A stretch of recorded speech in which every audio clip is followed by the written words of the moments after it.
Salam alaikum. Voilà, donc on va commencer quelques exercices sur la récursivité.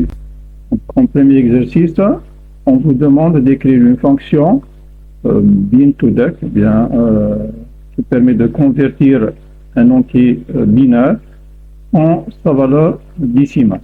On doit commencer d'abord par trouver le cas de base. Cas de base qui veut dire obtenir le résultat sans aucun calcul, sans faire d'appel récursif à la fonction. Et ensuite, en deuxième étape, essayer de diviser le problème en un sous-problème de même nature, similaire, mais de taille réduite. De sorte à ce que si on applique récursivement cette division, on arrive au cas de base, qui veut dire mon problème ou bien ma relation récurrente converge vers le cas de base où je vais trouver la valeur sans aucun appel à la fonction. Donc ce sera une constante à retourner. Alors on se donne un exemple. Je me donne un entier binaire, par exemple 1 égale 1, 1, 1, 0, 1. Qu'on veut trouver l'équivalent décimal. Alors d'abord on a dit qu'il faut trouver le cas de base. Le cas de base, ça veut dire que si j'ai une certaine valeur de n, quelle serait la valeur décimale sans faire aucun calcul? Donc le cas de base,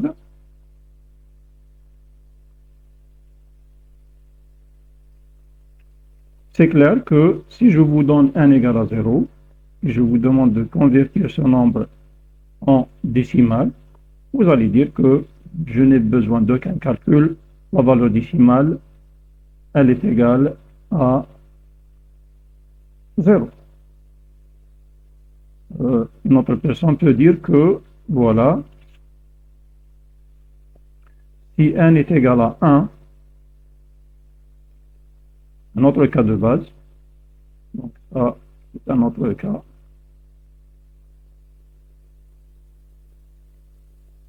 Je veux dire que ma valeur décimale dans ce cas, c'est 1. Alors, comment je peux généraliser? Je peux dire que si ma valeur de n est inférieure ou égale à 1, ma valeur décimale serait égale à n lui-même. Ça veut dire que si n est égal à 0, je retourne la valeur c'est 0. Si n est égal à 1, la valeur c'est 1. Bon, vous pouvez choisir l'un des deux cas, donc ou bien prendre 0 comme cas de base, ou bien inférieur ou égal à 1 comme cas de base. Bien. Maintenant, la division. Bien, la relation récurrente. Comment je peux trouver une relation récurrente qui va lier le problème de base à un sous-problème de même nature mais de taille réduite. Pour cela, analysons la conversion d'un entier binaire en sa valeur décimale. Comment peut-on trouver la valeur décimale? Alors, d'après le cours que vous avez vu en première année, pour convertir un entier binaire en décimale, on peut utiliser la forme étendue, ce qui veut dire que je vais multiplier à chaque fois le coefficient par une puissance de 2 correspondante, suivant la position du chiffre binaire ou bien du coefficient binaire. Et bien sûr, on va sommer cette séquence. Okay. Ce qui nous donne, donc dans ce cas par exemple, c'est 16 plus 8 plus 4 plus 0 plus 1, ce qui nous donne en total 28, 29. Bien.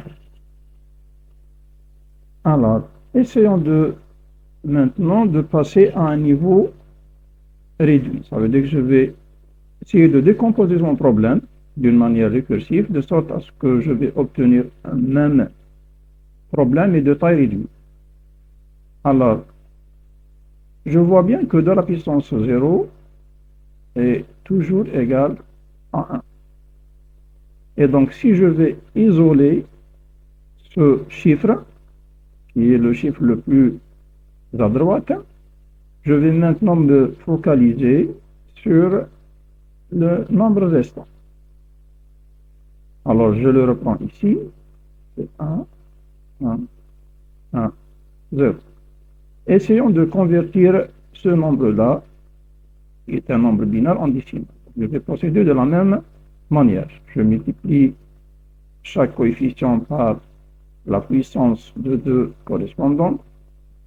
Donc, ça sera 3, 2, 1 et 0. Et ensuite, bien sûr, je vais prendre la somme de tout ça. Bien. Alors, comment passer de mon problème initial à mon sous-problème? Parce que je vois que la conversion de mon nombre initial, au fait, c'est ce nombre-là. Ok. Donc, la conversion, c'est quoi? C'est le digit le plus à droite. Comment on l'obtient? Vous savez bien que je peux prendre juste n mod 10. Alors, si je lui ajoute la conversion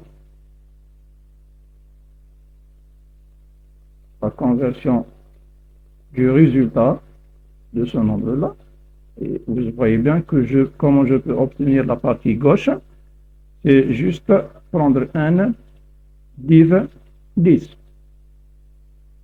Et je prends la division de mon nombre initial par 10, donc j'obtiens ce nombre.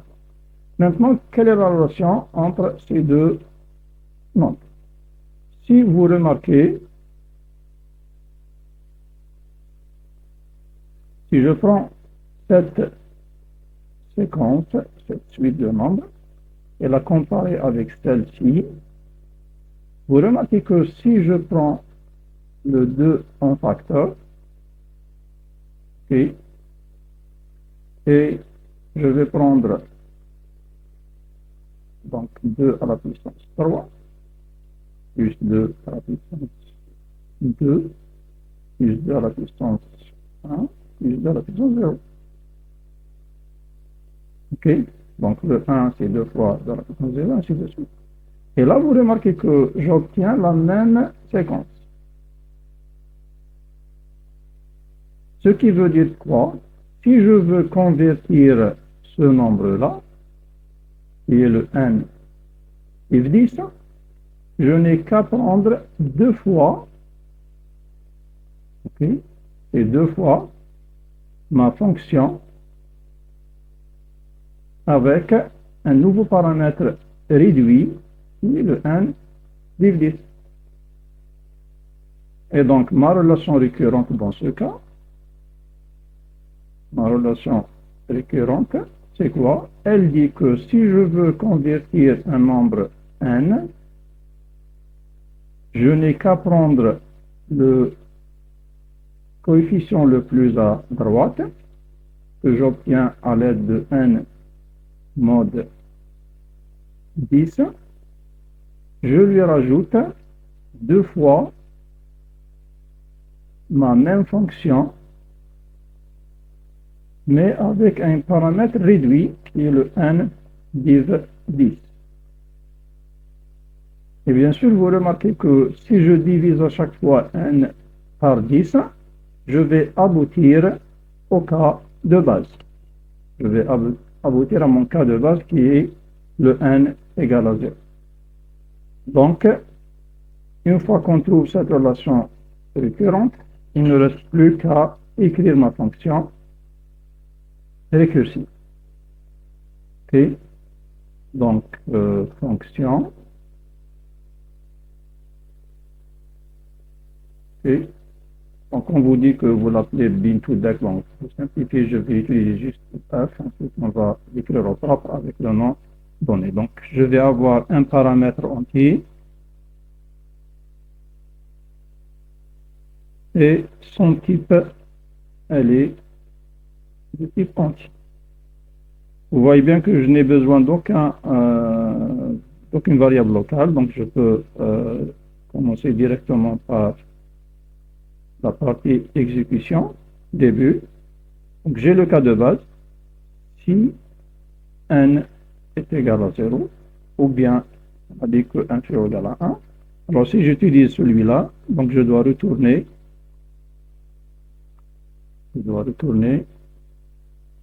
0. Bien sûr, on a dit que si j'utilise inférieur ou égal à 1, je vais retourner 1. Sinon, bien, bon, là j'ai juste un brouillon, donc je vais développer après la partie de la même fonction, mais au propre, on va l'écrire dans des règles de l'art en respectant la syntaxe. Sinon, qu'est-ce que je dois dire? Je dois juste retourner quoi? Retourner ma fonction récurrente. Ou bien ma relation récurrente. Donc je vais retourner le n mode 10 plus 2 fois ma fonction avec n div 10. Bien bon, j'utilise le slash, mais en algorithmique, on utilise le div. Ok, fin de ci et la fin de ma fonction. Okay. On peut faire un petit déroulement, comment exécuter cette fonction-là avec un exemple dans déroulement.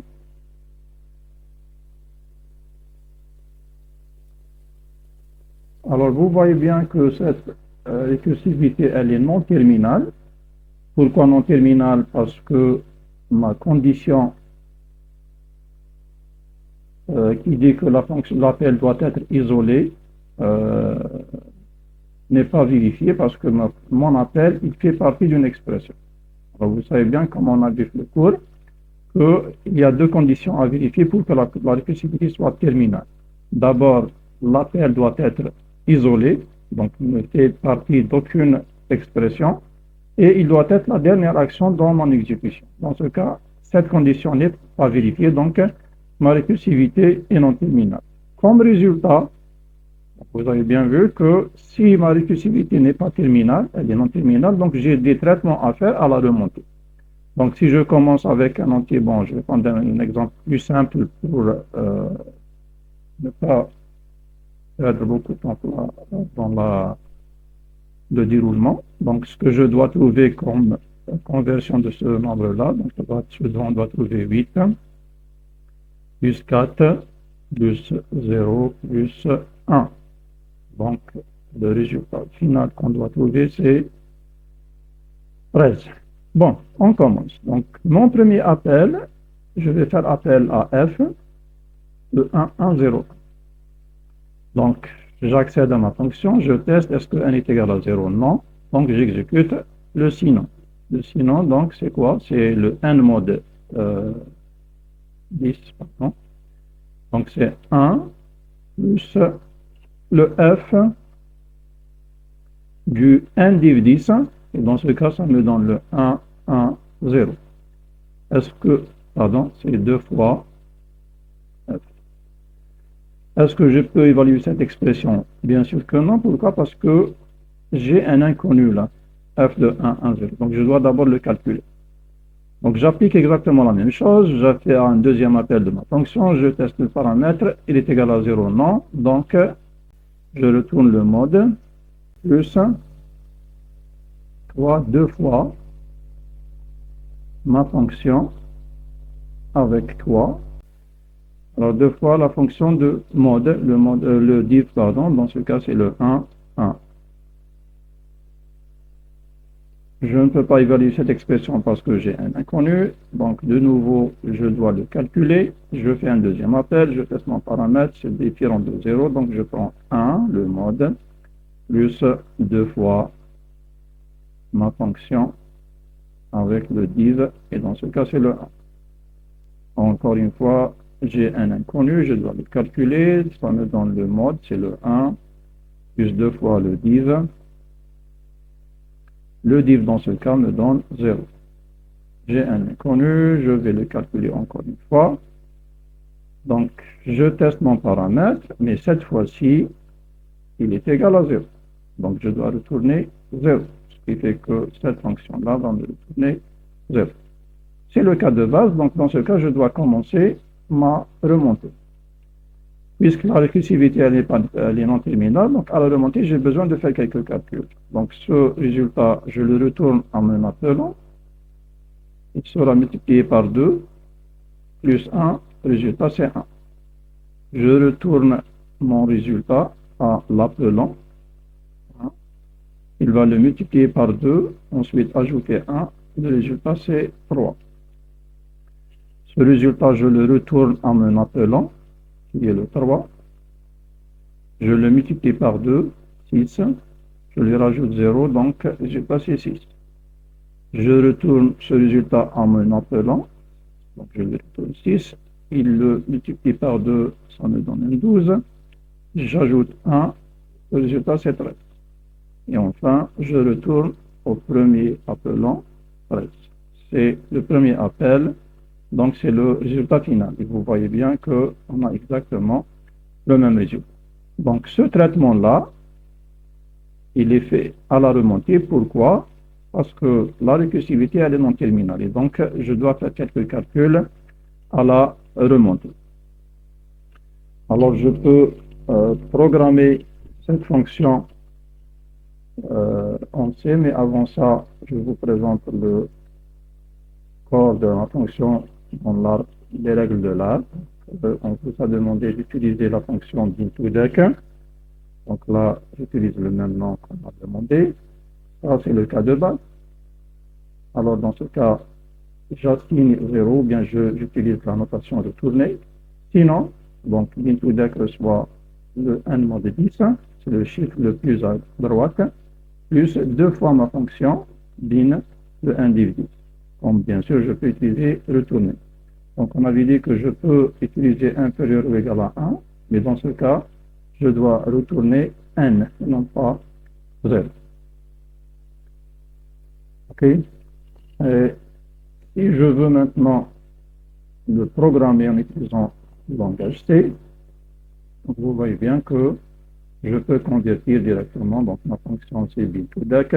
J'ai un entier comme paramètre et bien sûr, résultat en C, on le met au début, c'est un entier. Je teste, si n est égal à 0, alors je retourne 0. Sinon, je retourne ma relation récurrente, qui est le n mod 10, plus 2 fois la fonction de n divisé. Et bien sûr, je l'implémente dans un programme principal. Donc, je demande un entier quelconque. Bon, là, je fais L inférieur à 1024 pour ne pas dépasser la capacité de représentation des entiers, parce que, après tout, c'est un entier, donc je dois le réserver 4 octets en C. Donc, pour ne pas avoir des chiffres assez grands, je dois limiter la chaîne binaire à 10 chiffres binaires. Alors là, je dois lire le A et j'assigne maintenant le résultat de la fonction AB et j'affiche la valeur décimale de ma valeur. Si j'exécute avec le 1, 1, 1, 0, 1, donc vous voyez bien que c'est le 29 qu'on a vu dans l'exemple précédent. Si je donne un autre exemple, c'est notre 1, 1, 1, 0, 1 qu'on a utilisé pour le déroulement. Donc vous voyez bien que c'est un 13. Alors comme je vous ai dit, je peux changer ma condition de base, ou bien ma cas de base, si je mets inférieur ou égal à 1 au lieu de différent de 0, mais dans ce cas on doit retourner n au lieu de 0. Et dans ce cas, si j'exécute, je trouve exactement le même résultat. Donc 0, 1, ça me donne mon 29. Et si je l'exécute pour le 1, 1, 0, 1, ça me donne mon 13, bien sûr. Là, on peut simplifier, donc je peux, au lieu d'afficher, d'assigner la fonction AB, je peux l'utiliser directement dans mon appel,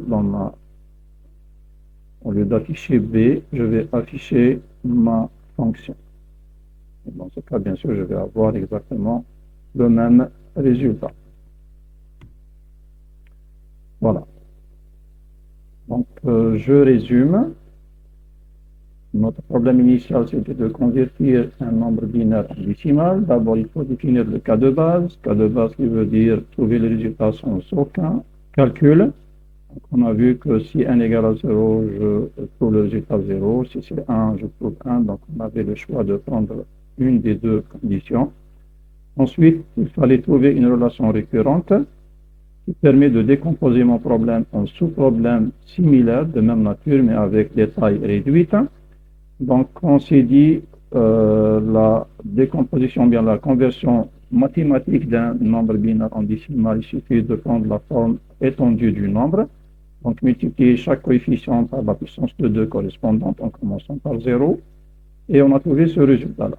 Ensuite, on s'est dit, puisque 2 à la puissance 0 c'est toujours égal à 1, donc je peux isoler ce chiffre-là, le plus à droite, et dire que c'est ce chiffre plus quoi? Plus la séquence des différents nombres de chiffres restants. Ce qui fait que je dois ajouter cette séquence, mais à partir de 1. Alors, si je prends ce nombre et je veux le convertir en décimal, je reprends la même méthode, mais je dois commencer par 0. Alors, comment passer de cette séquence à celle-ci?